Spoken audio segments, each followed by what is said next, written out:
Hello दोस्तों, नमस्कार। मैं अभिषेक पाल आपका स्वागत करता हूं अपने YouTube वीडियो पर।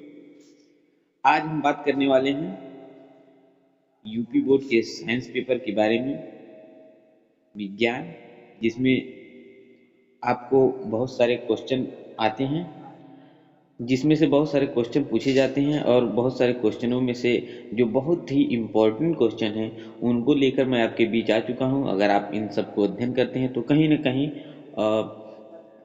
मैं ये तो नहीं कह सकता कि 100% श्योर है यही आएगा, लेकिन अगर आप इससे पढ़ते हैं तो आपका कहीं ना कहीं 30 से 40 प्रश्न के जो नंबर है वो इन्हीं प्रश्नों में से आएंगे। और थोड़ा बहुत घुमाकर पूछा जाता है क्वेश्चन, बाकी सारे क्वेश्चन यहीं से आते हैं जो बहुत ही ज़्यादा सटीक हैं और बहुत ही ज़्यादा आने के जिनके चांसेस हैं, उन क्वेश्चनों को इसमें रखा गया है। तो इसमें लास्ट तक वीडियो में बने रहिए। ये एक मॉडल पेपर है जो एग्ज़ाम के पॉइंट ऑफ व्यू से बनाया गया है। एग्जाम को नज़र में रखते हुए इस मॉडल पेपर को बनाया गया है जो बोर्ड का पेपर आ रहा है आप लोगों का। तो इसमें अगर आप लोग चाहेंगे तो इसका आंसर शीट भी दे दिया जाएगा और एक ऐसा वीडियो बनाया जाएगा जिसमें इसका उत्तर भी होगा। फिलहाल ये वीडियो सिर्फ प्रश्नों के लिए, तो देखिए, अंत तक बने रहिए इसमें और क्वेश्चनों को देखिए और रिवीजन कीजिए। ज़्यादा समय न लेते हुए हम प्रश्नों पर आते हैं और शुरू करते हैं अपने प्रश्नों को।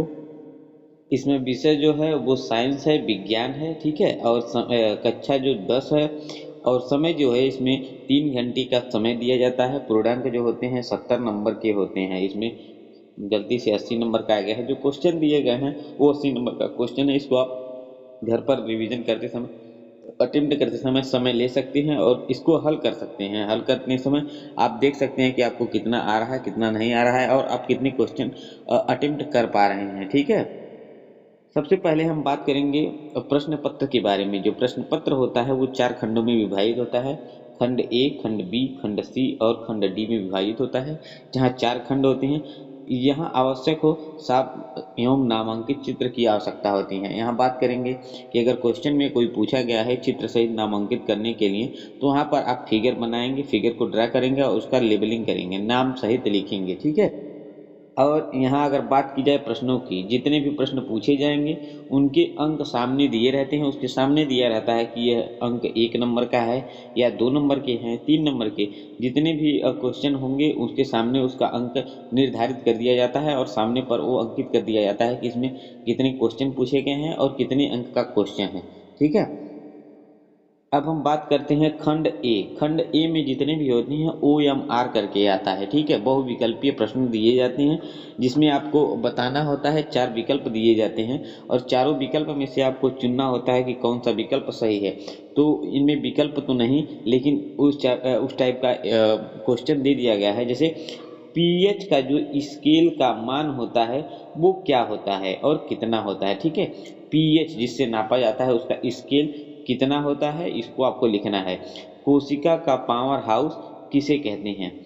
क्वेश्चन नंबर जो 2 है वो है कोशिका का पावर हाउस किसे कहते हैं। और क्वेश्चन नंबर 3 जब देखेंगे, इसमें विद्युत धारा की एसआई इकाई क्या है। मात्रक यहाँ पर बताना है आपको कि विद्युत धारा की एसआई मात्रक क्या है। क्वेश्चन नंबर 4 को देखेंगे, न्यूटन का तृतीय नियम लिखिए। क्वेश्चन नंबर जो 5 है, डीएनए का पूरा नाम क्या होता है, इसको लिखना है, ठीक है। ये सारे क्वेश्चन जो दिए गए हैं ये ओ एम आर करके आएगा, यानी कि ऑप्टिकल होता है, ऑप्शनल होता है, विकल्पीय क्वेश्चन, यानी कि 4 विकल्प दिए रहते हैं, उनमें से आपको एक चुनना होता है। इसके बाद अगर हम बात करें क्वेश्चन नंबर 6 की, छठा क्वेश्चन जो है, प्रकाश के परावर्तन का नियम लिखिए। इसमें शॉर्ट टाइप क्वेश्चन हो सकते हैं या फिर ऑप्टिकल क्वेश्चन हो सकते हैं। ये क्वेश्चन आपका 2 नंबर में भी आ सकता है, 1 नंबर में भी आ सकता है। वो पूछेगा प्रकाश का परावर्तन का नियम है, तो इसमें ऑप्शन भी दे सकता है या फिर क्वेश्चन आ गया कि प्रकाश के परावर्तन का नियम लिखिए, तो वहाँ आपको 2 लाइन में ये उत्तर लिखना होगा। उसके बाद देखेंगे क्वेश्चन नंबर जो 7 है, अम्ल का एक उदाहरण दीजिए। अम्ल का उदाहरण क्या होता है ये लिखना है, ठीक है। और क्वेश्चन नंबर 8 जो दिया है, मानव नेत्र में प्रतिबिंब कहाँ बनता है। ये मानव नेत्र अगर आपने पढ़ा होगा तो आपको पता होगा कि मानव नेत्र में प्रतिबिंब कहाँ बनता है। और क्वेश्चन नंबर 9 की बात करें, खाद्य श्रृंखला क्या है। खाद्य श्रृंखला की बात की जाती है तो खाद्य श्रृंखला क्या होती है इसके बारे में लिखना है। और बात करें क्वेश्चन नंबर 10 यानी कि 10वां प्रश्न की बात करें तो इसमें पूछा गया है ओम का नियम लिखिए। ओम के नियम के बारे में लिखना है आपको। तो मेरे भाइयों ये था 1 नंबर का क्वेश्चन। इसमें बहुत छोटा क्वेश्चन होता है और उसका जवाब भी बहुत छोटा लिखना होता है। इसके बाद अगर हम बात करें खंड जो बी होता है यानी कि खंड दूसरा खंड जो है दिया गया है, इसमें प्रत्येक क्वेश्चन जो है वो 2 नंबर के दिए गए हैं। 10 क्वेश्चन पूछा गया है। डायग्राम हो सकता है, अंतर हो सकती हैं या परिभाषाएं हो सकती हैं। इसमें कुछ भी आपको आएगा तो आपको डायग्राम बनाने को होगा तो डायग्राम बनाइएगा, अंतर लिखना है या फिर परिभाषा बतानी होगी। ठीक है, तो क्वेश्चन नंबर 11 की बात करें तो हम यहाँ पूछा गया है अम्ल, क्षार और लवण में अंतर लिखिए। ठीक है, यहाँ अंतर लिखना है। तीनों का आप डिफिनेशन अलग अलग लिख सकते हैं। लवण किसको कहते हैं, क्षार किसको कहते हैं या अम्ल किसको कहते हैं, ये लिखेंगे तो अपने आप अंतर सामने आ जाएगा। ठीक है, अगर हम बात करें यहीं क्वेश्चन नंबर 12 यानी कि 12 की, तो विद्युत परिपथ का नामांकित चित्र बनाइए। परिपथ, ठीक है, आप फिजिक्स में पढ़े होंगे परिपथ, विद्युत परिपथ के बारे में। वहाँ पर बहुत सारी चीज़ों के बारे में बताया गया होगा। विद्युत परिपथ का नाम आपको चित्र बना देना है और नाम लिख देना है। इसमें बहुत ज़्यादा कुछ लिखना नहीं है, 2 नंबर का क्वेश्चन है। आप परिपथ को बनाइए, नामांकित कर दीजिए, हो जाएगा। उसके बाद बात करें अगर हम क्वेश्चन नंबर 13 की, क्वेश्चन नंबर 13 जो पूछ रहा है इसमें क्या पूछ रहा है आपका, कोशिका झिल्ली के 2 कार्य लिखिए। कोशिका झिल्ली का काम क्या होता है। ठीक है, 2 कार्यों की वर्णन करना है, इसमें उनके कार्यों को लिखना है। तो यहाँ कोशिका झिल्ली के 2 कार्यों को आप 2 लाइन में लिख सकते हैं, ये उत्तर आपका पूर्ण हो जाएगा। ठीक है, उसके बाद अगर हम बात करें क्वेश्चन नंबर 14 की, जो दिया गया है प्रश्न संख्या 14, उत्तल दर्पण के 2 उपयोग लिखिए। यहाँ पर उत्तल दर्पण के 2 उपयोग के बारे में लिखना है। इसके बाद बात करें हम क्वेश्चन नंबर जो दिया गया है 15, क्वेश्चन नंबर 15 यानी कि अनुवांशिकता क्या है, इसके बारे में लिखता है। अनुवांशिकता के बारे में आपको बताना है कि अनुवांशिकता क्या होती है। उसके बाद क्वेश्चन नंबर 16 जो दिया गया है, इसमें हम देखते हैं ऊर्जा संरक्षण का नियम लिखिए। ऊर्जा का संरक्षण किस प्रकार किया जाता है, उसके संरक्षण का नियम के बारे में लिखना है। ठीक है, बहुत ज़्यादा बड़ा क्वेश्चन, आंसर नहीं लिखेंगे। जो चीज़ें पूछी जाती हैं उसको पहले ध्यान दीजिए। 2 नंबर का क्वेश्चन है तो बहुत ज़्यादा ना, ज़्यादा से ज़्यादा 3 लाइन 4 लाइन में आप उत्तर देने की कोशिश करेंगे और उत्तर देकर अगले क्वेश्चन पर जाएंगे। ठीक है, इसमें बहुत ज़्यादा समय देने की आवश्यकता नहीं है। 2 नंबर का क्वेश्चन है, जो पूछा है उसको पढ़ेंगे, स्पष्ट रूप से पढ़ेंगे पूछ क्या रहा है क्वेश्चन में। उसके बाद बात करें अगर क्वेश्चन नंबर 17 की, तो यहाँ पूछा है श्वसन और दहन में अंतर लिखना है। ठीक है, श्वसन क्या होता है और दहन क्या होता है इसके बारे में लिखना है। अगर श्वसन के बारे में लिखेंगे और दहन के बारे में लिखेंगे तो अपने आप अंतर दोनों का सामने आ जाएगा।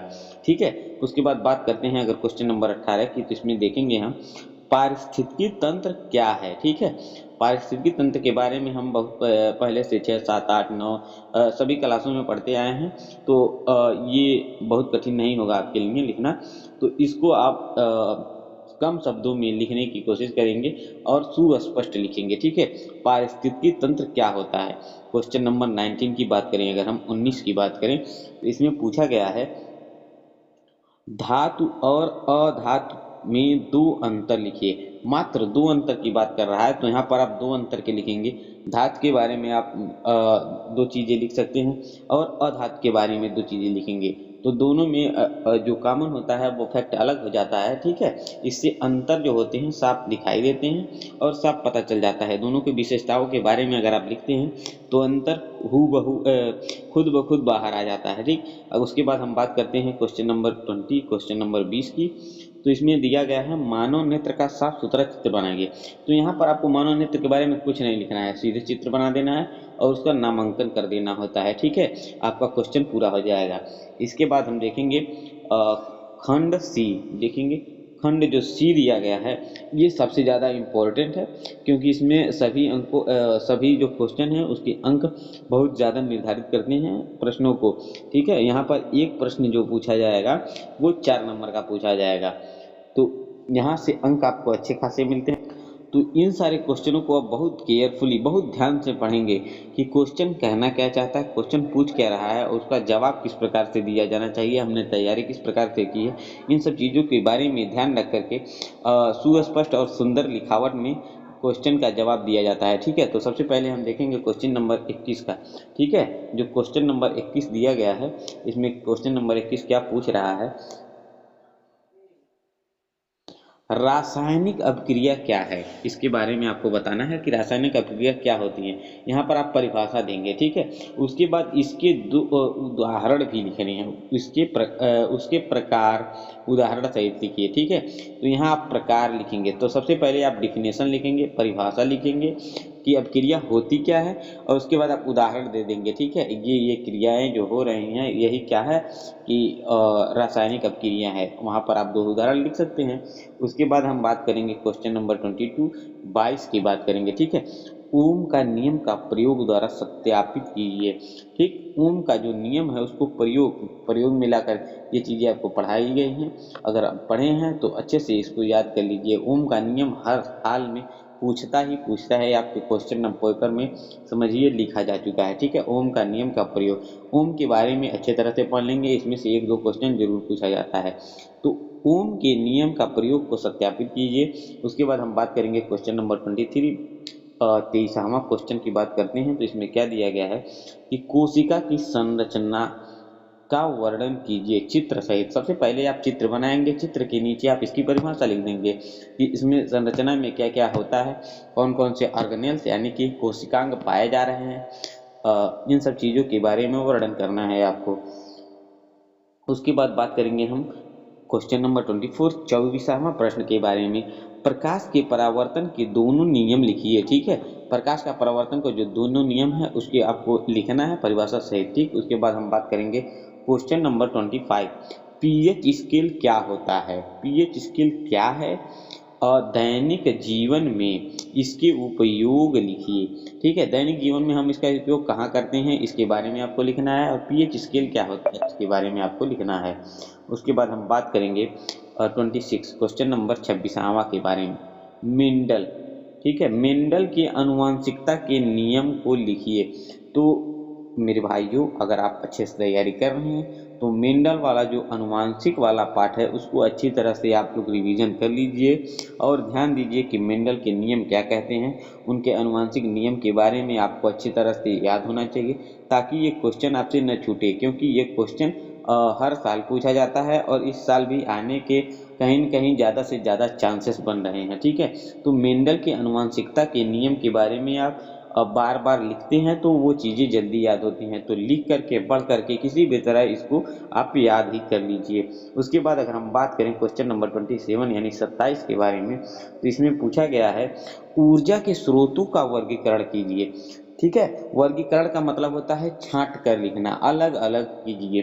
तो ऊर्जा के स्रोत आपको किस प्रकार से अलग अलग कौन कौन से स्रोत हैं इसके बारे में आपको अलग अलग चीज़ें लिखना है और उसके बारे में थोड़ा बहुत लिखते चलेंगे। ठीक, उसके बाद हम बात करते हैं क्वेश्चन नंबर 28 के बारे में, मानव हृदय का नामांकित चित्र बनाकर कार्य लिखिए। ठीक है, तो सबसे पहले हम क्या करेंगे कि मानव हृदय को एक सुंदर उसको सुंदर लिखे बनाने की कोशिश करेंगे। अब इतना समय न लगा देंगे कि दूसरा क्वेश्चन उससे प्रभावित हो। ठीक है, तो इसको जल्दी बनाने का और देखेंगे कि चीज़ें क्लियर हों कि कौन सी चीज़ें कहाँ बना रहे हैं, इससे पता चले कि हाँ वो हृदय ही है। बाकी चीज़ें अगर बार बार आप रिवीजन करते हैं, घर पर उसको बनाने की कोशिश करेंगे, 2-4 बनाएंगे तो समय कम लगेगा और चीज़ें अच्छी बनेंगी।